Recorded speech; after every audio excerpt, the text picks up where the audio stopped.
दिन 8-25 सितंबर 2024। बाबा की महावाक्य है, मीठे बच्चे, बेहद की स्कॉलरशिप लेनी है तो अभ्यास करो। एक बात के सिवाय और कोई भी याद न आए। प्रश्न है, बाप का बनने के बाद भी यदि खुशी नहीं रहती है तो उसका कारण क्या है?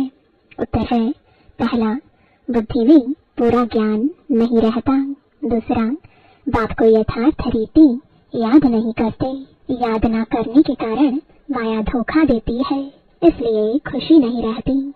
तुम बच्चों की बुद्धि में नशा रहे, बाप हमें विश्व का मालिक बनाते हैं तो सदा उल्लास और खुशी रहे। बाप का जो वर्षा है पवित्रता, सुख और शांति, इसमें फुल बनो तो खुशी रहेगी। ओम शांति। ओम शांति का अर्थ तो बच्चों को अच्छी रीति मालूम है। मैं आत्मा, यह मेरा शरीर, यह अच्छी रीति याद करो। भगवान माना आत्माओं का बाप हमको पढ़ाते हैं, ऐसे कभी सुना है? वह तो समझते हैं श्री कृष्ण पढ़ाते हैं, परंतु उनका तो नाम रूप है ना। यह तो पढ़ाने वाला है निराकार बाप। आत्मा सुनती है और परमात्मा सुनाते हैं। यह नई बात है ना। विनाश तो होने का ही है ना। एक है विनाश काले विपरीत बुद्धि, दूसरे है विनाश काले प्रीत बुद्धि। आगे तुम भी कहते थे ईश्वर सर्वव्यापी है, पत्थर भीतर में है। इन सब बातों को अच्छी रीति समझना है। यह तो समझाया है आत्मा अविनाशी है, शरीर विनाशी है। आत्मा कभी घटती बढ़ती नहीं। वह है इतनी छोटी आत्मा, इतनी छोटी आत्मा ही 84 जन्म लेकर सारा पाठ बजाती है।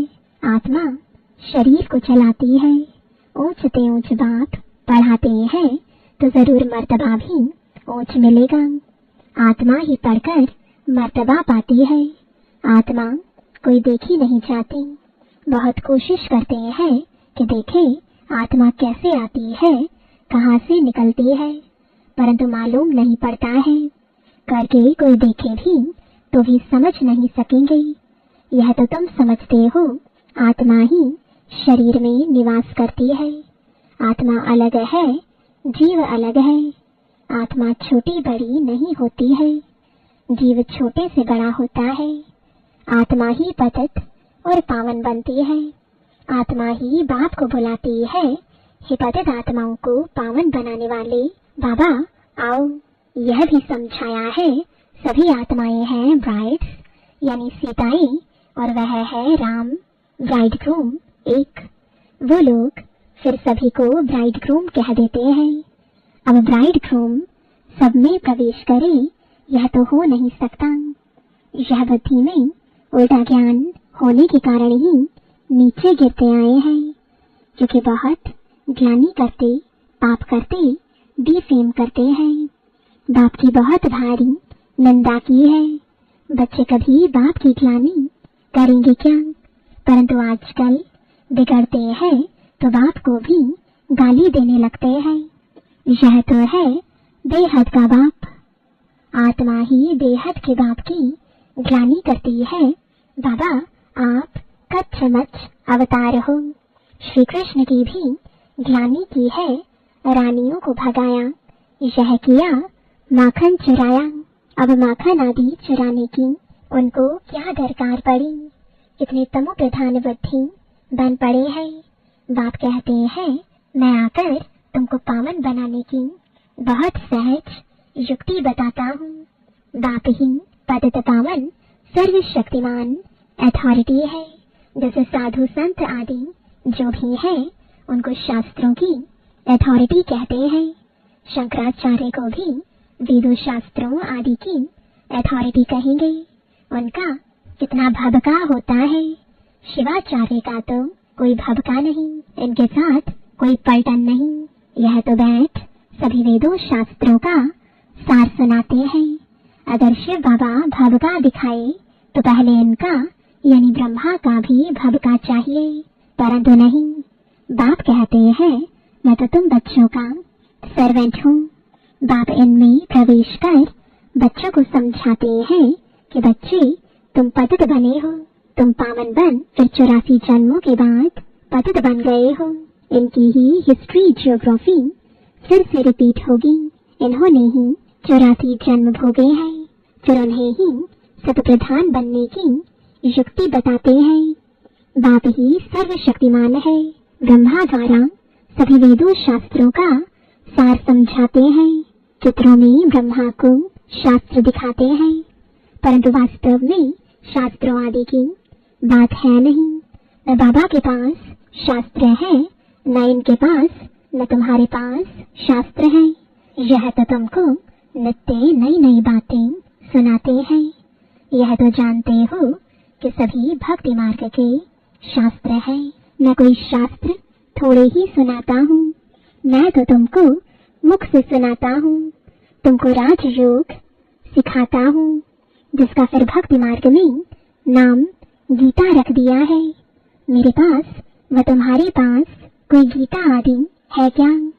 यह तो पढ़ाई है। पढ़ाई में अध्याय श्लोक आदि थोड़े ही होते हैं। मैं तुम बच्चों को पढ़ाता हूँ, हूबहू कल्प कल्प ऐसे ही पढ़ाता रहूंगा। कितनी सहज बात समझाता हूँ। अपने को आत्मा समझो। यह शरीर तो मिट्टी हो जाता है, आत्मा अविनाशी है। शरीर तो घड़ी घड़ी जलता रहता है। आत्मा एक शरीर छोड़ दूसरा लेती है। बाप कहते हैं मैं तो एक ही बार आता हूँ। शिवरात्रि मनाते भी हैं। वास्तव में होना चाहिए शिव जयंती, परंतु जयंती कहने से माता के गर्भ से जन्म हो जाता है, इसलिए शिवरात्रि कह देते हैं। द्वापर कलयुग की रात्रि में मेरे को ढूंढते हैं, कहते हैं सर्वव्यापी है, तो तेरे में भी है ना। फिर धक्के क्यों खाते हो? एकदम जैसे देवता से आसुरी संप्रदाय के बन जाते हैं। देवताएं कभी शराब पीते हैं क्या? वही आत्माएं फिर गिरी है तो शराब आदि पीने लग पड़ी है। बाप कहते हैं अब इस पुरानी दुनिया का विनाश भी जरूर होना है। मनुष्य तो कह देते कलयुग में अभी 40,000 वर्ष पड़े हैं। इसको कहा जाता है घोर अंधियारा। ज्ञान सूर्य प्रगटा, अज्ञान अंधेर विनाश। मनुष्यों में बहुत अज्ञान है। बाप ज्ञान सूर्य ज्ञान सागर आते हैं तो तुम्हारा भक्ति मार्ग का अज्ञान मिट जाता है। तुम बाप को याद करते करते पवित्र बन जाते हो, खाद निकल जाती है। यह है योग अग्नि। काम अग्नि काला बना देती है। योग अग्नि अर्थात शिव बाबा की याद गोरा बनाती है। श्री कृष्ण का नाम भी रखा है श्याम सुंदर, परंतु अर्थ थोड़े ही समझते हैं। दाबा कर अर्थ समझाते हैं। पहले पहले सतयुग में कितने सुंदर है। आत्मा पवित्र सुंदर है तो शरीर भी पवित्र सुंदर लेती है। वहाँ कितना धन दौलत सब कुछ नया होता है। नई धरनी फिर पुरानी होती है। अब इस पुरानी दुनिया का विनाश जरूर होना है। खूब तैयारियां हो रही हैं। भारतवासी इतना नहीं समझते हैं जितना वह समझते हैं कि हम अपने कुल का विनाश कर रहे हैं। कोई प्रेरक है, साइंस द्वारा हम अपना ही विनाश लाते हैं। यह भी समझते हैं क्राइस्ट से 3000 वर्ष पहले पैराडाइज था, इन गॉड गॉडेस का राज्य था। भारत ही प्राचीन था। इस राजयोग से लक्ष्मी नारायण ऐसे बने थे। वह राजयोग फिर बाप ही सिखला सकते हैं, सन्यासी सिखला ना सके। आजकल कितनी ठगी लगी पड़ी है। बाहर में जाकर कहते हैं हम भारत का प्राचीन योग सिखलाते हैं और फिर कहते हैं अंडा खाओ, शराब आदि भल पियो, कुछ भी करो। अब वह कैसे राजयोग सिखला सकेंगे? मनुष्य को देवता कैसे बनाएंगे? बाप समझाते हैं आत्मा कितनी ऊंच है। फिर पुनर्जन्म लेते लेते सतो प्रधान से तमो प्रधान बन जाती है। अब तुम फिर से स्वर्ग की स्थापना कर रहे हो। वहाँ दूसरा कोई धर्म होता ही नहीं। अब बाप कहते हैं नर्क का विनाश तो जरूर होना है। यहाँ तक जो आए हैं वह फिर स्वर्ग में जरूर जाएंगे। शिव बाबा का थोड़ा भी ज्ञान सुना तो स्वर्ग में जाएंगे जरूर। फिर जितना पढ़ेंगे, बाप को याद करेंगे, उतना ऊंच पद पाएंगे। अभी विनाश काल तो सबके लिए है। विनाश काले प्रीत बुद्धि जो है सिवाय बाप के और कोई को याद नहीं करते हैं, वही ऊंच पद पाते हैं। इसको कहा जाता है बेहद की स्कॉलरशिप। इसमें तो रेस करनी चाहिए। यह है ईश्वरीय लॉटरी। एक तो याद, दूसरा दैवी गुण धारण करने हैं और राजा रानी बनना है तो प्रजा भी बनानी है। कोई बहुत प्रजा बनाते हैं, कोई कम। प्रजा बनती है सर्विस से। म्यूजियम, प्रदर्शनी आदि में ढेर प्रजा बनती है। इस समय तुम पढ़ रहे हो, फिर सूर्यवंशी चंद्रवंशी डिनाइस्टी में चले जाएंगे। यह है तुम ब्राह्मणों का कुल। बाप ब्राह्मण कुल एडॉप्ट कर उन्हों को पढ़ाते हैं। बाप कहते हैं मैं एक कुल और 2 डिनाइस्टी बनाता हूँ। सूर्यवंशी महाराजा महारानी, चंद्रवंशी राजा रानी। इन्हों को कहेंगे डबल सिरताज। फिर बाद में जब विकारी राजाएं होते हैं तो उनको लाइट का ताज नहीं होता। उन डबल ताज वालों के मंदिर बनाकर उनको पूजते हैं, पवित्र के आगे माथा टेकते हैं। सतयुग में यह बातें होती नहीं। वह है ही पावन दुनिया, वहाँ पतित होते नहीं। उसको कहा जाता है सुखधाम, वॉइसलेस वर्ल्ड। इसको कहा जाता है विशियस वर्ल्ड, एक भी पावन नहीं। सन्यासी घर बार छोड़ भागते हैं। राजा गोपी चंद का भी मिसाल है ना। तुम जानते हो कोई भी मनुष्य 1-2 को गति सदगति दे नहीं सकते हैं। सर्व का सदगति दाता मैं ही हूँ। मैं आकर सबको पावन बनाता हूँ। एक तो पवित्र बन शांति धाम चले जाएंगे और दूसरे पवित्र बन सुख धाम में जाएंगे। यह है अपवित्र दुख धाम। सतयुग में बीमारी आदि कुछ भी होती नहीं। तुम उस सुख धाम के मालिक थे, फिर रावण राज्य में दुख धाम के मालिक बने हो। बाप कहते हैं कल्प कल्प तुम मेरी श्रीमत पर स्वर्ग स्थापन करते हो, नई दुनिया का राज्य लेते हो, फिर पतित नरकवासी बनते हो। देवताएं ही फिर विकारी बन जाते हैं, वाम मार्ग में गिरते हैं। मीठे मीठे बच्चों को बाप ने आकर परिचय दिया है कि मैं एक ही बार पुरुषोत्तम संगम युग पर आता हूँ। मैं युगे युगे तो आता ही नहीं हूँ। कल्प के संगम युगे आता हूँ, न कि युगे युगे कल्प के संगम पर क्यों आता हूँ, क्योंकि नर्क को स्वर्ग बनाता हूँ।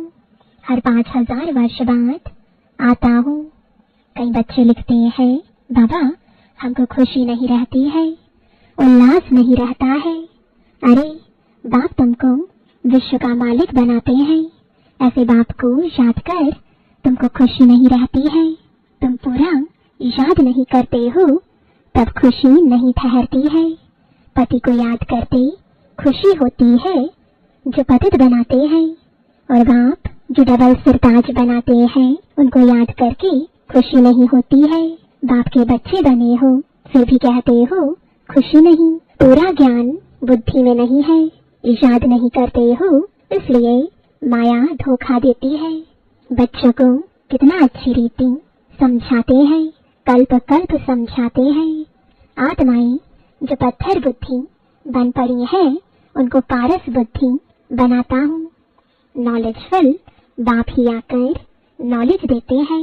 वह हर बात में फुल है, प्योरिटी में फुल, प्यार में फुल, ज्ञान का सागर, सुख का सागर, प्यार का सागर है ना। ऐसे बाप से तुमको यह वर्षा मिलता है। ऐसा बनने के लिए ही तुम आते हो। बाकी यह सत्संग आदि तो सब है भक्ति मार्ग के, उनमें एम ऑब्जेक्ट कुछ भी है नहीं। इसको तो गीता पाठशाला कहा जाता है, वेद पाठशाला नहीं होती। गीता से नर से नारायण बनते हो, जरूर बाप ही बनाएंगे ना। मनुष्य मनुष्य को देवता बना ना सके। बाप बार बार बच्चों को समझाते हैं, बच्चे अपने को आत्मा समझो, तुम कोई देह थोड़े ही हो। आत्मा कहती है मैं एक देह छोड़ दूसरी लेती हूँ। अच्छा, मीठे मीठे सिखिलते बच्चों प्रति माता पिता बाप दादा का इशाद प्यार और गुड मॉर्निंग। रूहानी बाप की रूहानी बच्चों को नमस्ते, रूहानी बच्चों की रूहानी बाप दादा को गुड मॉर्निंग और नमस्ते। धारणा के लिए मुख्य सार है, पहला, जैसे शिव बाबा का कोई भगवान नहीं, सर्वेंट बन बच्चों को पढ़ाने के लिए आए हैं, ऐसे बाप समान अथॉरिटी होते हुए भी निरहंकारी रहना है। पावन बनकर पावन बनाने की सेवा करनी है। दूसरा, विनाश काल के समय ईश्वरीय लॉटरी लेने के लिए प्रीत बुद्धि बन इशाद में रहने व दैवी गुणों को धारण करने की रेस करनी है। वरदान है, शुद्ध संकल्पों के घेराव द्वारा सेफ्टी का अनुभव करने और कराने वाले शक्तिशाली आत्मा भव। शक्तिशाली आत्मा वह है जो दृढ़ता की शक्ति द्वारा सेकंड से भी कम समय में व्यर्थ को समाप्त कर दे। शुद्ध संकल्प की शक्ति को पहचानो। एक शुद्ध व शक्तिशाली संकल्प बहुत कमाल कर सकता है। सिर्फ कोई भी दृढ़ संकल्प करो तो दृढ़ता सफलता को लाएगी। सबके लिए शुद्ध संकल्पों का बंधन घेराव ऐसा बांधो जो कोई थोड़ा कमजोर भी हो, उनके लिए भी यह घेराव एक छत्र छाया बन जाए, सेफ्टी का साधन व किला बन जाए। स्लोगन है, सबसे श्रेष्ठ भाग्य उनका है जिन्हें डायरेक्ट भगवान द्वारा पालना, पढ़ाई और श्रेष्ठ जीवन की श्रीमत मिलती है। ओम शांति।